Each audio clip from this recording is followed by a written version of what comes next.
एक गांव में एक चुड़ैल का साया था जिससे उस गांव के लोगों की जिंदगी ही बदल गई। आइए देखते हैं कि गांव के लोगों के साथ क्या हुआ था। एक दिन गांव की 3 औरतें, जिनका नाम श्यामा, रूपा और सपना होता है, आपस में बैठकर बातें कर रही होती हैं। अरे रूपा बहन, मैं तुम्हें क्या बताऊं, मेरी सास ने तो मेरा दिमाग खराब कर रखा है। अगर मेरा बस चले तो मैं उसकी जान ही ले लूं।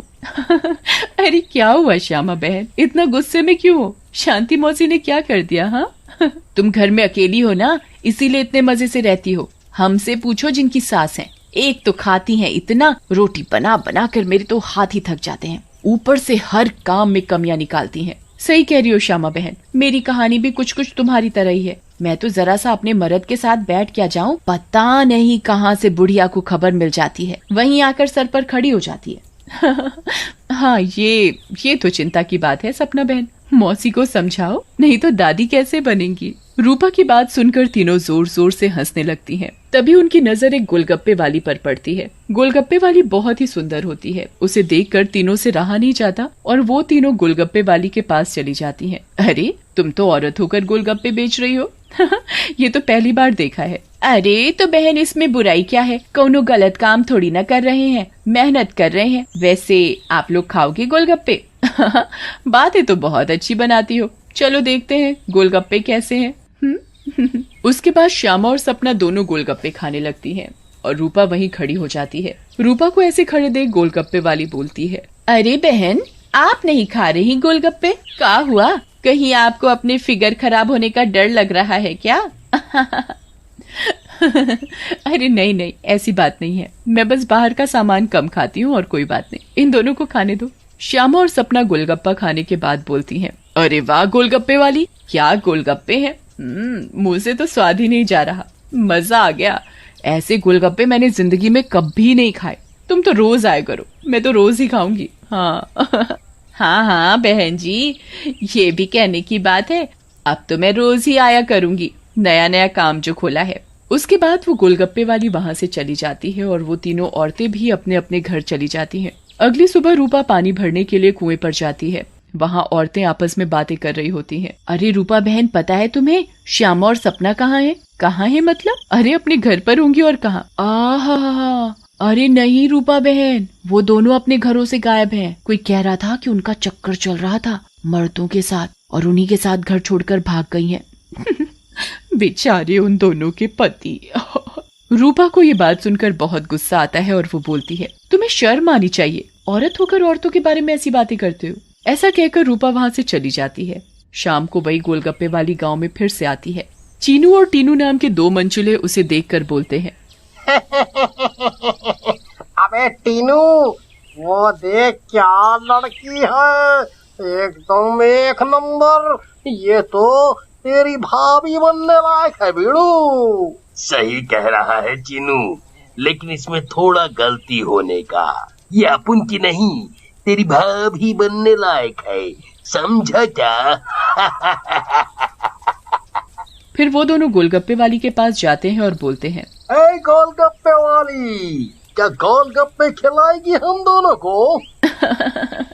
आप दोनों भी कैसी बातें करते हैं, ये गोलगप्पे क्या मैंने पानी भरकर होली में मारने के लिए रखे हैं? आप बहुत मजाक किया हो मेरी तरह। वैसे क्या नाम है आपका? नाम में क्या रखा है साहब, आप गोलगप्पे खाइए ना, अगली बार आऊंगी तो नाम भी पता चल जाएगा। फिर चीनू और टीनू गोलगप्पे खाने लगते हैं। वाह, क्या गोलगप्पे हैं, इतने टेस्टी, लगता है तुम्हारे हाथ चूम लूं। मजा आ गया, मजा। फिर टीनू और चीनू गोलगप्पे वाली के सारे गोलगप्पे खा जाते हैं। अरे आप दोनों तो बहुत सारे गोलगप्पे खा गए, कहीं आपका पेट ना खराब हो जाए। कुछ नहीं होगा हम दोनों को, हम दोनों का बॉडी एकदम स्टील के माफिक है। वैसे कल आएंगी आप यहाँ? लेकिन गोलगप्पे वाली कुछ नहीं बोलती और वहाँ से चली जाती है। रात में ज्यादा गोलगप्पे खाने की वजह से टीनू और चीनू के पेट में दर्द होता है। हाय रे, मर गया। अरे टीनू भाई, ये लड़के का चक्कर अपन दोनों के लिए भारी पड़ गया रे। बहुत तेज दर्द हो रहा है पेट में। सही बोल रहा है भाई, अपन के पेट में भी बहुत गुड़गुड़ गुड़गुड़ सा हो रहा है और टॉयलेट तो कई बार होकर आया। मर गया रे, फिर से आ गई। टीनू और चीनू दर्द के मारे पेट पकड़कर बैठे होते हैं। तभी वो गोलगप्पे वाली उनके पास आ जाती है और बोलती है, क्या हुआ मेरे आशिकों, ऐसे क्यों बैठे हो, पेट में दर्द हो रहा है क्या? तुम्हें पता था क्या मिलाया है तुमने इसमें, बताओ। लेकिन तभी गोलगप्पे वाली चुड़ैल के रूप में आ जाती है। उसे ऐसे देखकर टीनू और चीनू दोनों घबरा जाते हैं और भागने लगते हैं। ये क्या हो गया अपन लोगों के साथ? हम तो परी समझ रहे थे, ये तो चुड़ैल निकली। अब हम क्या करेंगे? भागो रे भागो, अपनी जान बचाकर भागो। अब हम क्या करेंगे? करेगी तो ये चुड़ैल, अगर हम यहाँ से नहीं भाग पाए, इसलिए भागो यहाँ से। लेकिन चुड़ैल उन दोनों को पकड़ लेती है और मार डालती है और वहाँ से चली जाती है। इसके बाद तो मानो ये रोज की बात हो जाती है। रोज वो चुड़ैल गोलगप्पे वाली बनकर आती और गोलगप्पे खिलाकर रात में लोगों को मार डालती। इन सब से गांव वाले बहुत परेशान हो जाते हैं और एक दिन पंचायत बिठाते हैं। पंचायत में रूपा भी जाती है। अरे भाइयों, गांव संकट में है, हम सबको मिलकर इस समस्या का समाधान निकालना पड़ेगा, नहीं तो एक एक करके पूरा गांव ही खाली हो जाएगा। तभी रूपा का पति दीनू बोलता है, लेकिन सरपंच जी, हमें तो कुछ पता नहीं है कि ये सब कौन कर रहा है, या लोग अपने आप घर छोड़कर जा रहे हैं। सही कह रहे हो दीनू बेटा, लेकिन हम ऐसे शांत तो नहीं बैठ सकते और अपने गांव वालों को जाने नहीं दे सकते। हमें कुछ तो करना ही होगा। हाँ। फिर पंचायत में कोई भी फैसला न निकलने पर सभी गांव वाले अपने अपने घर चले जाते हैं। उसी दिन दोपहर में चुड़ैल फिर से गोलगप्पे वाली का भेष बदल कर गाँव में आती है। रूपा उसके पास जाती है और बोलती है, अरे गोलगप्पे वाली, जरा गोलगप्पे खिला दे, सुबह से मन खराब हो रहा है, शायद चटपटा खाने से ठीक हो जाए। लेकिन तभी उसकी नजर गोलगप्पे वाली के पैरों पर पड़ती है। गोलगप्पे वाली के पैर उल्टे होते हैं। रूपा ये देखकर समझ जाती है कि हो ना हो ये इसी का किया धरा है। रूपा सब समझने के बावजूद गोलगप्पे खाने लगती है और खाकर वहाँ से चली जाती है और दीनू के घर में जाकर सारी बात बताती है, जिसे सुनकर दीनू बोलता है, तुम पागल हो गई हो क्या रूपा? अगर उस गोलगप्पे वाली पर तुम्हें शक था तो तुमने गोलगप्पे क्यों खाए और अपनी जान जोखिम में क्यों डाली? मैंने अपनी जान जोखिम में नहीं डाली, तुमने एक बात पर ध्यान नहीं दिया। गांव में जितनी भी लाशें मिली हैं वो सिर्फ आदमियों की हैं, एक भी औरत की नहीं है। इसका मतलब ये है कि ये चुड़ैल अभी सिर्फ आदमियों को मार रही है। लेकिन रूपा, फिर भी औरतें तो गायब हो रही हैं और वो चुड़ैल निकली तो तुम उसका मुकाबला कैसे करोगी?